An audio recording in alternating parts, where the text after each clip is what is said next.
ಇವತ್ತು ಸನ್ಮಾನ್ಯ ಮುಖ್ಯಮಂತ್ರಿಗಳು ಕರ್ನಾಟಕ ಸರ್ಕಾರ ವಿಧಾನ ಪರಿಷತ್ತಿನಲ್ಲಿ ಲಿಂಗಾಯತ ಪಂಚಮಸಾಲಿಗಳ ಬೇಡಿಕೆ ಅಸಂವಿಧಾನಿಕವಾದುದು ಅಂತ ಹೇಳಿದ್ದಾರೆ ಅಂತ ತಿಳಿದು ಬಂದಿದೆ. ನಾನು Dinesh Patil, permanent backward commission ಬೆಂಗಳೂರಲ್ಲಿ ಈ ಪ್ರಕರಣದಲ್ಲಿ ನಾನು ವಕಾಲತ್ತು ವಹಿಸಿ 3 ಬಾರಿ, ಅಂದರೆ ದಿನಾಂಕ 12/2/21, 28/12/21, 4/3/22ರಂದು 3 ಬಾರಿ ಸಮಾಜದ ವತಿಯಿಂದ ಈ ಕೇಸಿನಲ್ಲಿ ವಕಾಲತ್ತು ವಹಿಸಿ ಫುಲ್ ಬ್ಯಾಕ್ವರ್ಡ್ ಕಮಿಷನ್ ಮುಂದೆ, ಅಂದರೆ ಫುಲ್ ಬೆಂಚ್ ಮುಂದೆ ನಾನು ನನ್ನ ವಾದವನ್ನು ಮಂಡಿಸಿದ್ದೀನಿ. ಈ ಮೂಲಕ ನಾನು ಏನು ಹೇಳಿ ಬಯಸ್ತಿದ್ದೀನಿ ಅಂದರೆ, the Karnataka state commission for backward classes act 1995 ಅಂತ ಒಂದು ಕಾನೂನಿದೆ. ಆ ಕಾನೂನಿನಲ್ಲಿ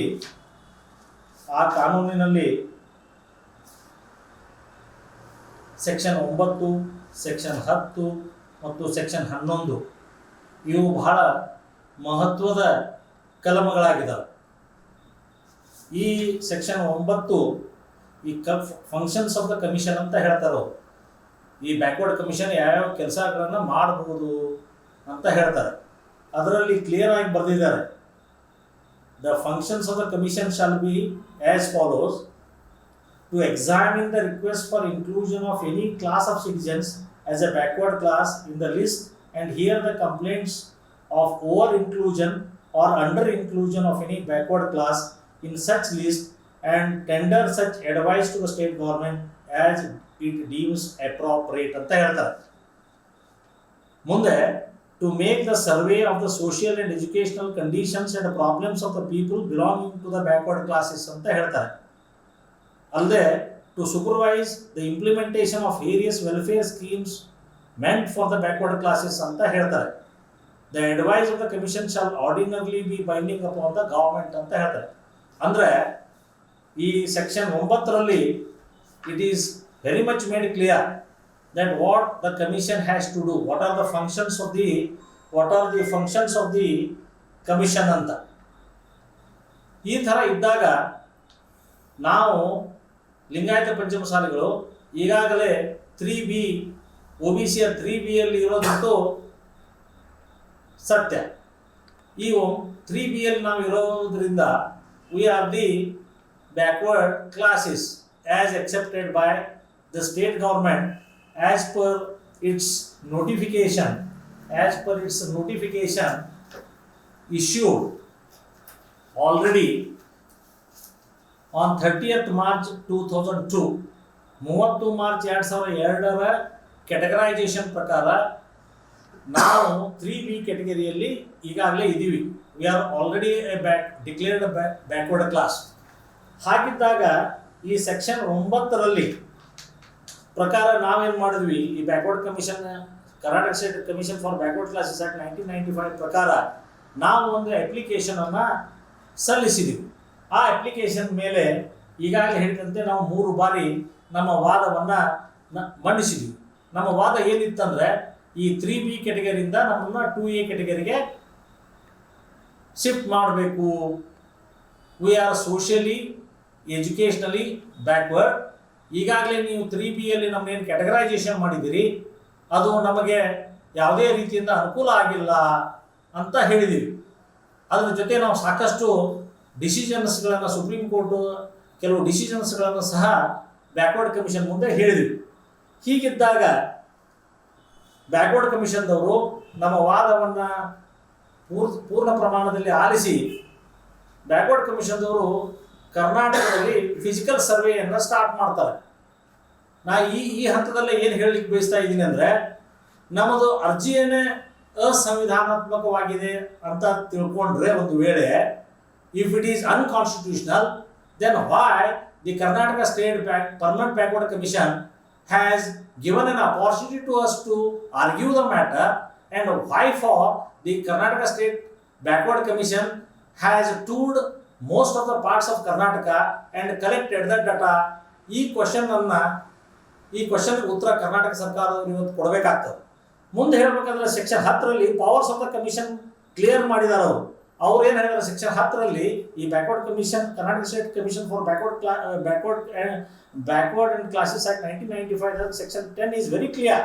ಅದರಲ್ಲಿ ಹೇಳಿದಾರೆ ಅವ್ರು ಏನೇನು ಮಾಡ್ಬೋದು, ಯಾವ ರೀತಿ ಅವರು ಡಾಟಾ ಸಂಗ್ರಹ ಮಾಡಬೇಕು ಅಂತ ಹೇಳ್ಯಾರ. ಮುಖ್ಯವಾಗಿ ನಾನು ಈ ಮೂಲಕ ಎಲ್ಲರಲ್ಲಿ ಆಗ್ರಹ ಮಾಡ್ಕೊಳ್ಳೋದು ಸಂಬಂಧಿಸಿದ ಎಲ್ಲರಿಗೂ I am requesting all the concerned, please go through section 11 of this particular act, which reads like this: periodic revision of list by the state government. The state government may at any time and shall at the expiration of 10 years from the coming into force of this act and every succeeding period of 10 years thereafter undertake a revision of the list with a view to excluding from such list those classes who have ceased to be backward classes or for including in such list new backward classes ಅಂತ ಹೇಳ್ತಾರೆ. ಇದರ ಅರ್ಥ ಏನು? ಕರ್ನಾಟಕ ಸರ್ಕಾರ ಯಾವಾಗಲೂ ಈ list revise ಮಾಡಬಹುದು. ಇದು ಒಂದೇದು. ಇವೆಲ್ಲ OBC ಕೆಟಗರೈಸೇಷನ್ ಏನು ಮಾಡಿದ್ದಾರೆ, ಈಗಾಗಲೇ ನಾನು ಹೇಳಿದಂತೆ 30 ಮಾರ್ಚ್ 2002ಕ್ಕೆ ಇಶ್ಯೂ ಆಗಿದೆ. ನಾವು ಇವತ್ತು 2024ರಲ್ಲಿದ್ದೀವಿ. ಅಂದರೆ 22 ವರ್ಷ ಹಿಂದ್ಗಡೆ ಇದು ಇಶ್ಯೂ ಆಗಿದೆ. ಸೆಕ್ಷನ್ 11 ಪ್ರಕಾರ ಏನು ಹೇಳ್ತಾರೆ ಅಂದರೆ ಯಾವಾಗಾದರೂ ಈ ಲಿಸ್ಟ್ ರಿವೈಸ್ ಮಾಡಬಹುದು ಕರ್ನಾಟಕ ಸರ್ಕಾರ. ಅದಕ್ಕೆ ಏನು ಮಾಡಬೇಕಾಗ್ತದೆ, ಸೆಕ್ಷನ್ 9ದಲ್ಲಿ ಯಾರಿಗೆ ಬ್ಯಾಕ್ವರ್ಡ್ ಕ್ಲಾಸ್ ಅಂತ ಡಿಕ್ಲೇರ್ ಮಾಡ್ಕೊಳ್ಳೋದಿದೆ ಅಥವಾ ಕೊಟ್ಟಂತಹ ರಿಸರ್ವೇಷನ್ ಸಫಿಷಿಯಂಟ್ ಇಲ್ಲ ಅಂತ ಅನಿಸ್ತದೆ, ಅವ್ರು ಅರ್ಜಿ ಕೊಟ್ಟಾಗ ಆ ಅರ್ಜಿಯನ್ನ ಕಮಿಷನ್ದವರು ಪರಿಶೀಲಿಸಿ ಅವರು ಫಿಸಿಕಲ್ ಸರ್ವೆ ಮಾಡಬೇಕಾಗ್ತದೆ, ಡಾಟಾ ಕಲೆಕ್ಟ್ ಮಾಡಬೇಕಾಗ್ತದೆ, ಅದನ್ನ ಸರ್ಕಾರಕ್ಕೆ ಒಪ್ಪಿಸಬೇಕಾಗ್ತದೆ. ಸರ್ಕಾರದವರು ಅದ್ರ ಬಗ್ಗೆ ಒಂದು ನಿರ್ಣಯ ಕೈಗೊಳ್ಬೇಕಾಗ್ತದೆ. ಒಂದು ವೇಳೆ ಯಾರೂ ಅರ್ಜಿ ಕೊಡಲಿಲ್ಲ ಅಂದ್ರೂ ಸಹ ಸೆಕ್ಷನ್ 11 ಏನು ಹೇಳ್ತದೆ ಅಂದ್ರೆ ಪ್ರತಿ 10 ವರ್ಷಕ್ಕೊಮ್ಮೆ ಕಡ್ಡಾಯವಾಗಿ ಲಿಸ್ಟ್ ರಿವೈಸ್ ಮಾಡ್ಬೇಕಂತ ಹೇಳ್ತದೆ. ಅದರ ಅರ್ಥ ಏನು? ಯಾರು ಈಗಾಗಲೇ ಆ ರಿಸರ್ವೇಷನ್ ಬೆನಿಫಿಟ್ ತಗೊಂಡು ತಮ್ಮ ಸಾಮಾಜಿಕ, ತಮ್ಮ ಶೈಕ್ಷಣಿಕ ಅಥವಾ ಆರ್ಥಿಕ ಪರಿಸ್ಥಿತಿಯನ್ನು ಸುಧಾರಿಸಿಕೊಂಡಿದ್ದಾರೋ ಅವರನ್ನು ಆ ಲಿಸ್ಟ್ನಿಂದ ಕೈ ಬಿಡಬೇಕಾಗ್ತದೆ. ಯಾರಿಗೆ ಈಗಾಗಲೇ ಕೊಟ್ಟಂತಹ ರಿಸರ್ವೇಷನ್ ಉಪಯೋಗ ಆಗಿಲ್ಲ ಅವರಿಗೆ ಹೆಚ್ಚಿನ ರಿಸರ್ವೇಷನ್ ಅನ್ನ ಕೊಡಬಹುದಾಗಿದೆ ಸೆಕ್ಷನ್ 11ನಲ್ಲಿ. ನಾನು ಇನ್ನೊಮ್ಮೆ ಹೇಳ್ತೀನಿ, ಸೆಕ್ಷನ್ 9 ಸಬ್ ಕ್ಲಾಸ್ 1ದಲ್ಲಿ ಬಹಳ ಕ್ಲಿಯರ್ ಆಗಿ ಹೇಳಿದ್ದಾರೆ, to examine request for inclusion of any class of citizens as a backward class in the list and hear the complaints of over inclusion or under inclusion. Over inclusion and under inclusion ಅಂದ್ರೆ ಏನು? ನಮ್ಮದು ಇವತ್ತು ಲಿಂಗಾಯತ ಪಂಚಮಸಾಲಿದವ್ರದ್ದು section 9 sub class 1 ಕೆಳಗಡೆ ನಮ್ದು ಏನಾಗಿದೆ, under inclusion ಆಗಿದೆ. Under inclusion ಅಂದ್ರೆ ನಮಗೆ ಕೊಟ್ಟಂತ 5% ಇನ್ಎಡಿಕ್ವೇಟ್ ಇದೆ. ಅದನ್ನ ಕೊಟ್ಟದ್ದು ಯಾವಾಗ? 30 ಮಾರ್ಚ್ 2002ರಲ್ಲಿ ಕೊಟ್ಟದೆ. ಆ ಕಾರಣ ನಾವೇನ್ ಹೇಳ್ತಾ ಇದೀವಿ, ನೀವು ನಮ್ಗೆ ಅಷ್ಟೇ ಕೊಟ್ಟಿಲ್ಲ, ತಪ್ಪು ಸಂದೇಶ ಹೋಗ್ತಾ ಇದೆ ಇಡೀ ಕರ್ನಾಟಕ ರಾಜ್ಯ ತುಂಬಾ. ಹಿಂದೆ ಕೂಡ 3Bಯಲ್ಲಿ ನಾವು ಲಿಂಗಾಯತ ಪಂಚಮಸಾಲಿಗಳು ಅಷ್ಟೇ ಇಲ್ಲ, ಇನ್ನೂ 10-20 ಬೇರೆ ಜಾತಿ ಸಮಾಜದವರು ಇದ್ದಾರೆ. ಹಂಗಿದ್ದಾಗೂ ಕೂಡ ನಾವೇನು ಹೇಳ್ತಾ ಇದ್ದೀವಿ, ಈ ಕೊಟ್ಟಂತ 5% ರಿಸರ್ವೇಷನ್ ನೀವು 2002ರಲ್ಲಿ ಏನು ಕೊಟ್ಟಿದ್ರಿ 3B ಗ್ರೂಪ್ಗೆ ಅದು ಸಫಿಷಿಯಂಟ್ ಇಲ್ಲ, ಅದನ್ನ ಇನ್ಕ್ರೀಸ್ ಮಾಡಿ ಕೊಡ್ರಿ ಅಂತ ನಾವು ಅರ್ಜಿ ಕೊಟ್ಟಿದ್ವಿ. ಅದರ ಮೇಲೆ ಬ್ಯಾಕ್ವರ್ಡ್ ಕಮಿಷನ್ದವರು ನಮ್ಮನ್ನ ಕರೆದು ಆರ್ಗ್ಯುಮೆಂಟ್ಸ್ ಕೇಳಿ ಫಿಸಿಕಲ್ ಸರ್ವೆ ಮಾಡಿದ್ದಾರೆ. ಮತ್ತೆ ಫಿಸಿಕಲ್ ಸರ್ವೆ ಮಾಡಿ ಫುಲ್ ಫ್ಲೆಜ್ ರಿಪೋರ್ಟ್ ಅವ್ರು ಕೊಡೋದು ಬಾಕಿ ಇದೆ. ಇಂಥ ಪರಿಸ್ಥಿತಿಯಲ್ಲಿ ಇವತ್ತು ನನಗೆ ಈ ಕರ್ನಾಟಕ ರಾಜ್ಯದ ಗೌರವಾನ್ವಿತ ಮುಖ್ಯಮಂತ್ರಿಗಳ ಒಂದು ಸ್ಟೇಟ್ಮೆಂಟ್ ಏನಿದೆ ವಿಧಾನ ಪರಿಷತ್ತಿನಲ್ಲಿ ನನಗೆ ಒಂದು ಆಘಾತವನ್ನು ನೀಡಿದೆ. ಈ ಸೆಕ್ಷನ್ 9 ಮತ್ತು ಸೆಕ್ಷನ್ 10 ಮತ್ತು section 11 of the Karnataka state commission for backward classes act 1995 ಸಂಬಂಧಿಸಿದವರು ನೋಡ್ಕೊಳ್ಳೋದು ಬಹಳ ಅವಶ್ಯಕತೆ ಇದೆ ಅಂತ ನಾನು ಈ ಮೂಲಕ ಹೇಳಬಯಸ್ತಿದ್ದೀನಿ. ಮುಖ್ಯವಾಗಿ ಮತ್ತೊಂದು ಹೇಳಬೇಕಂದ್ರೆ, ನಾನು 2 ಸುಪ್ರೀಂ ಕೋರ್ಟ್ ಡಿಸಿಷನ್ಗಳನ್ನ ಈ ಹಂತದಲ್ಲಿ ಕೋರ್ಟ್ ಮಾಡಬೇಕಂತ ಹೇಳ್ತಾ ಇದ್ದೀನಿ. AR 1985 ಸುಪ್ರೀಂ ಕೋರ್ಟ್ ಪೇಜ್ 1495 ಇದು ಈ ಕೇಸ್ ಏನಿದೆ, ಇದು KC Vasanth Kumar and another versus state of Karnataka ಇವ್ರ ಮಧ್ಯೆ ಆದಂತಹ ಕೇಸ್ ಡಿಸಿಷನ್. ಇದು Supreme Court decision 1985 AR 1985 Supreme Court page 1495. ಈ ಡಿಸಿಷನ್ದಲ್ಲಿ Honorable Supreme Court, their lordships of the Honorable Supreme Court have made it very clear the policy of reservation in employment, education and legislative institutions should be reviewed every 5 years or so. ಅಂದ್ರೆ ಅರ್ಥ ಏನು, ನಮ್ಮ ಕರ್ನಾಟಕ 5 ವರ್ಷಕ್ಕೊಮ್ಮೆ ಮಾಡಬೇಕು ಅಂತ ಹೇಳಿದ್ದಾರೆ. ಇದು ಯಾವಾಗ ಬಂದಿದ್ದ ಡಿಸಿಷನ್, 1985 ಬಂದಂತ ಡಿಸಿಷನ್. ಆ 1985 ನಂತರ ಈ the Karnataka state commission for backward classes act of 1995 ಬಂತು. ಅಂದ್ರೆ ಅರ್ಥ ಏನು, ಅವ್ರು ಏನ್ ಹೇಳಿದ್ರು ಪ್ರತಿ 5 ವರ್ಷಕ್ಕೊಮ್ಮೆ ಮಾಡಬೇಕು. ಹೋಗ್ಲಿ 5 ವರ್ಷಕ್ಕೊಮ್ಮೆ ಬೇಡ, ಈ ಆಕ್ಟ್ ಪ್ರಕಾರ Karnataka state commission for backward classes act 1995 ಪ್ರಕಾರ ಸೆಕ್ಷನ್ 11 ಪ್ರಕಾರ ಯಾವಾಗಾದ್ರೂ ಲಿಸ್ಟ್ ರಿವೈಸ್ ಮಾಡಬಹುದು, ಅರ್ಜಿ ಕೊಟ್ಟಾಗ ಅಥವಾ ಕೊಡದೇ ಇದ್ದಾಗೂ ಸಹ ರಿವೈಸ್ ಮಾಡಬಹುದು. ಇಲ್ದಿದ್ರು ಕೂಡ ಯಾರು ಅರ್ಜಿ ಕೊಡ್ಲಿಲ್ಲ ಅಂದ್ರೂ ಕೂಡ ಪ್ರತಿ 10 ವರ್ಷಕ್ಕೊಮ್ಮೆ ರಿವೈಸ್ ಮಾಡೋ ಜವಾಬ್ದಾರಿ ಕರ್ನಾಟಕ ರಾಜ್ಯ ಸರ್ಕಾರದ ಇರುತ್ತೆ. ದುರ್ದೈವವಶ 30 ಮಾರ್ಚ್ 2002 ಒಂದು ನೋಟಿಫಿಕೇಶನ್ ಯಥಾಸ್ಥಿತಿಯನ್ನು ಇವತ್ತಿಗೂ ಇದೆ. ಅಂದ್ರೆ 22 ವರ್ಷ ಕಳೆದ್ರೂ ಕೂಡ, 2 ದಶಕಗಳಿಗಿಂತ ಹೆಚ್ಚಿನ ಅವಧಿಗೆ ಹೋದ್ರೂ ಕೂಡ ಇವತ್ತಿಗೂ ಈ ಸೆಕ್ಷನ್ 11 ಪ್ರಕಾರ ಯಾವುದೇ ಕ್ರಮವನ್ನ ಅವರು ಇಟ್ಟಿಲ್ಲ. ಇನ್ನೊಂದು ಸುಪ್ರೀಂ ಕೋರ್ಟ್ ಡಿಸಿಷನ್ ಇದೆ, ಇಯರ್ 1985 ಸುಪ್ರೀಂ ಕೋರ್ಟ್ 1495. ಈ ಎಲ್ಲ ಆಗಲೇ ಅದನ್ನ ಹೇಳಿದೆ ನಾನು. ಇನ್ನೊಂದು ಈ ಡಿಸಿಷನ್ ಅಂದ್ರೆ this is a decision of year 1993 supreme Court page 477. ಈ ಕೇಸಲ್ಲಿ ಕೂಡ ಇಂದಿರಾ ಸಾಹ್ನಿ ಕೇಸನ್ನ ನಾನು ಇಲ್ಲಿ ಕೋರ್ಟ್ ಮಾಡ್ಬೇಕಂತ ಇದ್ದೀನಿ. ಇಂದಿರಾ ಸಾಹ್ನಿ ಕೇಸನ್ನ ಬಹಳಷ್ಟು ಜನ ಕೋರ್ಟ್ ಮಾಡ್ತಾ ಇದ್ದಾರೆ. ಇಂದಿರಾ ಸಾಹ್ನಿ ಕೇಸಿನ ಈ decision head note number capital ಈ ಹೆಡ್ ನೋಟ್ ಕ್ಯಾಪಿಟಲ್ ದಲ್ಲಿ ಈ ಡಿಸಿಷನ್ ಅಲ್ಲಿ ಹಾನರಬಲ್ ಸುಪ್ರೀಂ ಕೋರ್ಟ್ ಅವರು ಬಹಳ ಕ್ಲಿಯರ್ ಆಗಿ ಹೇಳಿದ್ದಾರೆ, backward classes commission conclusion given in its report cannot always be scientifically accurate. Sufficient if relevant data and material given in the report justify the conclusions ಅಂತಾರೆ. ಅಂದ್ರೆ ಏನು, ಈ supreme Court decision ನಾ ಹೇಳಿದ 2 ಸುಪ್ರೀಂ ಕೋರ್ಟ್ ಡಿಸಿಷನ್ ಮತ್ತು ಈ section 9, 10 ಮತ್ತು 11 of the Karnataka state commission for backward classes act 1995 ಪ್ರಕಾರ ನಾವು ಲಿಂಗಾಯತ ಪಂಚಮಸಾಲಿಗಳು ಪರ್ಮನೆಂಟ್ ಬ್ಯಾಕ್ವರ್ಡ್ ಕಮಿಷನ್ ಕರ್ನಾಟಕದಲ್ಲಿ ಏನಿದೆ ಅದಕ್ಕೆ ಅರ್ಜಿಯನ್ನು ಸಲ್ಲಿಸಿದ್ದೀವಿ. ಆ ಅರ್ಜಿಗೆ ನಾವು ಪೂರಕವಾದ ಅರ್ಜಿಗೆ ಸಪೋರ್ಟ್ ಆಗಿ ನಾವು ಪೂರಕ ದಾಖಲಾತಿಗಳನ್ನು ಕೊಟ್ಟಿದ್ದೀವಿ. ಅದರ ಮೇಲೆ ವಿವರವಾದ ಒಂದು ವಾದವನ್ನು ಸಹ ಮಂಡಿಸಿದ್ದೀವಿ. 3 ಬಾರಿ ವಾದವನ್ನು ಮಂಡಿಸಿದ್ದೀವಿ. ನಮ್ಮ ವಾದವನ್ನು ಪರಿಗಣಿಸಿ ಬಹುತೇಕ ಜಿಲ್ಲೆಗಳ ಸರ್ವೆ ಸಂಕಟ ಆಗ್ಯದ. ಮಧ್ಯಂತರ ವರದಿ ಸಹ ಕೊಟ್ಟಿದ್ದಾರೆ. ಆ ಮಧ್ಯಂತರ ವರದಿ ಕೊಡಲಿಕ್ಕೆ ಬರ್ತದೋ ಬರೋದಿಲ್ಲ ಅನ್ನೋದ್ರ ಬಗ್ಗೆ ನಾನು ಹೇಳ್ತಾ ಇಲ್ಲ. ಆದ್ರೆ ಇವತ್ತು ನಮ್ಮ ಅರ್ಜಿಯೇ ಅಸಂವಿಧಾನಾತ್ಮಕ ಇದೆ, ನಮ್ಮ ಬೇಡಿಕೆಯೇ ಅಸಂವಿಧಾನಾತ್ಮಕ ಇದೆ. ನಾವು ಬ್ಯಾಕ್ವರ್ಡ್ ಕಮಿಷನ್ ಮುಂದೆ ಮಾಡಿದ ಪ್ರಾರ್ಥನೆ ಅಸಂವಿಧಾನಾತ್ಮಕವಾಗಿದೆ ಅಂತ ತಪ್ಪು ಸಂದೇಶ ಕರ್ನಾಟಕ ರಾಜ್ಯದ ಜನತೆಗೆ ಹೋಗಬಾರ್ದು. ನಾನು ಸ್ಪಷ್ಟವಾಗಿ ಹೇಳಲಿಕ್ಕೆ ಬಯಸ್ತಾ ಇದ್ದೀನಿ, Karnataka state permanent backward commission has not yet submitted its final report to the state of Karnataka. After receiving the full-fledged report, the state government, I mean to say the cabinet, has to go into the details of the report, has to go through the findings given in the report, then they have to come to a conclusion. Now Lingayat ಪಂಚಮಸಾಲಿಗಳು 3B ನಲ್ಲಿ ಈಗ ಏನು 5% ಕೊಟ್ಟಿದ್ದೀರಿ, ನಮ್ಮದು under inclusion ಆಗಿದೆಯೋ ಇಲ್ವೋ under section 9 ಅನ್ನೋದನ್ನ ನಿರ್ಧಾರ ಮಾಡಬೇಕಾಗ್ತದೆ. ಇದು ಒಂದು ಹಂತ. ಮತ್ತೊಂದು ಏನು ಹೇಳಬೇಕಾಗಿದೆ ಅಂದ್ರೆ, ಈ ಹೋದ ಸರ್ಕಾರ 2D ನೋಟಿಫಿಕೇಶನ್ ಮಾಡಿದ್ದು ನಮ್ಮನ್ನು ಮತ್ತು ಇನ್ನೂ ಒಂದು 20-25 ಜಾತಿ ಸಮಾಜಗಳನ್ನ ಸೇರಿಸಿ 2D ಅಂತ ಹೇಳಿ ಕ್ಯಾಟಗರೈಸೇಷನ್ 2C ಮತ್ತು 2D ಅಂತ ಕ್ಯಾಟಗರೈಸೇಷನ್ ಮಾಡೋದು. 2D ಅಂದ್ರೆ ಎಲ್ಲ ಪಂಚಮಸಾಲಿಗಳಿಗೆ ಮೀಸಲಾಗಿಲ್ಲದು. 2D ಯಲ್ಲಿ ನಮ್ಮ ಜೊತೆ ಮತ್ತು ಈಗಿಂತ 3B ಹೆಚ್ಚಿನ ಜನ ಬಂದಿದ್ದಾರೆ 2D ಯಲ್ಲಿ. ಇದು ವಾಸ್ತವಿಕ.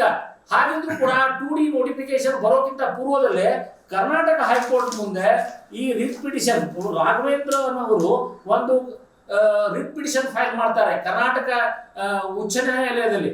ಆ ರಿಟ್ ಪಿಟಿಷನ್ ದಲ್ಲಿ ಅವ್ರೇನ್ ಹೇಳ್ತಾರೆ ಅಂದ್ರೆ, ಕರ್ನಾಟಕ ಸ್ಟೇಟ್ ಈಗ ನಾನು ಕಾನೂನು ಹೇಳಿದೆ, Karnataka state commission for backward classes act of 1995 ಈ ಕಾನೂನಿನ ಬಗ್ಗೆ ಏನ್ ಹೇಳಿದೆ, ಈ ಕಾನೂನನ್ನ ಪರಿಪಾಲನೆ ಮಾಡಿ ಅವರ ಅರ್ಜಿಯನ್ನ ವಿಲೇವಾರಿ ಮಾಡಬೇಕು ಅಂತ ಅವರು ಬೇಡಿಕೆ ಮಾಡ್ತಾರೆ. ಯಾರು? ರಾಘವೇಂದ್ರನವರು. ಆ ರಿಟ್ ಪಿಟಿಷನ್ ಇವತ್ತಿಗೂ ಕರ್ನಾಟಕ ಉಚ್ಚ ನ್ಯಾಯಾಲಯ ಬೆಂಗಳೂರಿನಲ್ಲಿ ಪೆಂಡಿಂಗ್ ಇದೆ. ಆ ರಿಟ್ ಪಿಟಿಷನ್ ನಂಬರ್ ನಾನು ಹೇಳ್ಬಹುದು, ಅದು 26 ರಿಟ್ ಪಿಟಿಷನ್ ನಂಬರ್ 26045 ಆಫ್ 2022. ಇದರಲ್ಲಿ ದಿನಾಂಕ 27/12/22 ಸ್ಪಷ್ಟವಾದ ಒಂದು ಆದೇಶ ಇದೆ. ಈ ಡಿವಿಷನ್ ಬೆಂಚ್ ಮಧ್ಯಂತರ ಆದೇಶ ಇದೆ. ಇದರಲ್ಲಿ ಹೇಳ್ತಾರೆ, the second respondent to place the interim report if any regarding recommendation of the above mentioned community before this court, it is made clear that in the process of taking any decision, there must be a strict compliance of the scheme envisaged under the Karnataka State Commission for Backward Classes Act of 1995. ಅಂದ್ರೆ ಅರ್ಥ ಏನಾಯ್ತು, ಉಚ್ಚ ನ್ಯಾಯಾಲಯದವರು ಸಹ ಇದನ್ನ ಪರಿಗಣಿಸಿದ್ದಾರೆ. ಯಾವ್ದಾದ್ರು ಈ ತರ ಲಿಂಗಾಯತ ಪಂಚಮಸಾಲಿಗಳ ಅರ್ಜಿ ಬಂದಿದ್ರೆ ಅದನ್ನ ಈ ಕಾಯ್ದೆ ಅನುಸಾರ ನೀವು ಪರಿಗಣಿಸಬೇಕು ಅಂತ ಹೇಳಿದ್ದಾರೆ. Under the background of all this and under the and in view of Article 15 and 16 of the Constitution of India, Article 15 and 16 of the Constitution of India ಏನು ಹೇಳಿಲ್ಲ, ಒಟ್ಟಾರೆ ಏನು ಸಂದೇಶ ಕೊಡ್ತದೆ, ಸೋಷಿಯಲಿ ಎಜುಕೇಶನಲಿ ಯಾರು ಬ್ಯಾಕ್ವರ್ಡ್ ಇದ್ದಾರೆ ಅವರಿಗೆ ರಿಸರ್ವೇಶನ್ ಕೊಡಬೇಕಂತಿದೆ. ಆರ್ಟಿಕಲ್ 15 ಮತ್ತು 16 ಆಫ್ ದ ಕಾನ್ಸ್ಟಿಟ್ಯೂಷನ್ ಪ್ರಕಾರನೇ ಈ ಕಾನೂನುಗಳೆಲ್ಲ ಬಂದಿದ್ದು, OBC ಕ್ಯಾಟಗರೈಸೇಷನ್ ಇವೆಲ್ಲ ಆಗಿದ್ದು. ಇಂಥ ಪ್ರಸಂಗದಲ್ಲಿ ನಮ್ಮ ಅರ್ಜಿಯೇ ಅಸಂವಿಧಾನಾತ್ಮಕವಾಗಿದೆ, ನಮ್ಮ ಬೇಡಿಕೆಯೇ ಕಾನೂನು ಬಾಹಿರವಾಗಿದೆ ಅಂತ ಹೇಳೋದು ಸರಿಯಾಗೋದಿಲ್ಲ. ಅದು ಬ್ಯಾಕ್ವರ್ಡ್ ಕಮಿಷನ್ದವರು ಫುಲ್ ಪ್ಲೇಜ್ ರಿಪೋರ್ಟ್ ಬರಲಿ. ಆ ರಿಪೋರ್ಟ್ ಬಂದ ಮೇಲೆ ಸರ್ಕಾರದವರು ಯಾವ ನಿರ್ಧಾರ ತಗೊಳ್ತಾರೆ ಅನ್ನೋದನ್ನ ನೋಡೋಣ. ಆ ಕಾನೂನು ಪ್ರಕಾರ ಅವ್ರು ಯಾವ ನಿರ್ಧಾರ ತಗೊಳ್ತಾರೆ ಅದನ್ನ ಅವಲಂಬಿಸಿ ನಾವು ಮುಂದಿನ ಕ್ರಮಗಳನ್ನ ಈ ವಿಷಯದಲ್ಲಿ ಇಡ್ತೀವಿ. ಮತ್ತೆ ಸುಪ್ರೀಂ ಕೋರ್ಟ್ದಲ್ಲಿ ಮ್ಯಾಟರ್ ಪೆಂಡಿಂಗ್ ಇದೆ. ಅದು ಯಾವ್ದ್ರ ಬಗ್ಗೆ ಪೆಂಡಿಂಗ್ ಇದೆ ಅಂದ್ರೆ 2D ನೋಟಿಫಿಕೇಶನ್ ಇಶ್ಯೂ ಮಾಡಿದ್ರು. ಆ 2D ನೋಟಿಫಿಕೇಶನ್ ಬಗ್ಗೆ ಮ್ಯಾಟರ್ ಪೆಂಡಿಂಗ್ ಇದೆ. ಅಲ್ಲಿ ಇಂಟೀರಿಯಂ ಆರ್ಡರ್ ಆಗಿದೆ. State government on that basis has not implemented that 2D notification. But unfortunately earlier government and even the present government has not filed its objections in that matter pending before the Honorable Supreme Court, in which that notification issued by the earlier government classifying the Lingayat Panchamsali into 2D category is done. Therefore, my humble request to the state of Karnataka and all the concerned that please wait for the report of the Backward Commission in the matter. Let the law prevails in the matter. ಇದರಲ್ಲಿ ಯಾವುದು this statement is strictly in accordance with the provisions of this Karnataka State Commission for Backward Classes Act of 1995, and also in view of those two decisions of the Honorable Supreme Court, and also as per the interim order passed by the Karnataka High Court in the matter of Raghavendra versus State of Karnataka. Therefore, I request all the concerned to take necessary steps. Unfortunately, the Permanent Backward Commission is not taking immediate steps in the matter, even though it is such a serious matter. I think that these words may strike to the mind of the concern, and the concern will take appropriate action in the matter. ನಮ್ಮ ಬೇಡಿಕೆ ಸಂವಿಧಾನಾತ್ಮಕವಾಗಿದೆ. Our demand is as per the Constitution of India and as per the provisions of this Karnataka State Commission for Backward Classes Act of 1995. ನಮ್ಮ ಬೇಡಿಕೆ ಕಾನೂನಿನ ಪ್ರಕಾರ ಇದೆ. ನಾವು ಈ ವಿಷಯದಲ್ಲಿ ಕಾನೂನಿನ ಹೋರಾಟದಲ್ಲೂ ಸಹ ಮುಂದಿನ ದಿನಗಳಲ್ಲಿ ಸಕ್ಸಸ್ ಅನ್ನ ಕಾಣ್ತೀವಿ ಅನ್ನೋ ನನಗೆ ಪೂರ್ತಿ ಆತ್ಮವಿಶ್ವಾಸವಿದೆ. ಪರ್ಮನೆಂಟ್ ಬ್ಯಾಕ್ವರ್ಡ್ ಕಮಿಷನ್ದವರು ಪೂರ್ಣ ಪ್ರಮಾಣದ ವರದಿ ಕೂಡಲೇ ಸಲ್ಲಿಸಬೇಕಾಗಿ ನಾನು ಕರ್ನಾಟಕ ಸರ್ಕಾರದವರನ್ನ ಈ ಮೂಲಕ ಒತ್ತಾಯಿಸ್ತೇನೆ. ಗ್ಯಾರಂಟಿ ನ್ಯೂಸ್, ಸುದ್ದಿ ಖಚಿತ, ನ್ಯಾಯ ನಿಶ್ಚಿತ.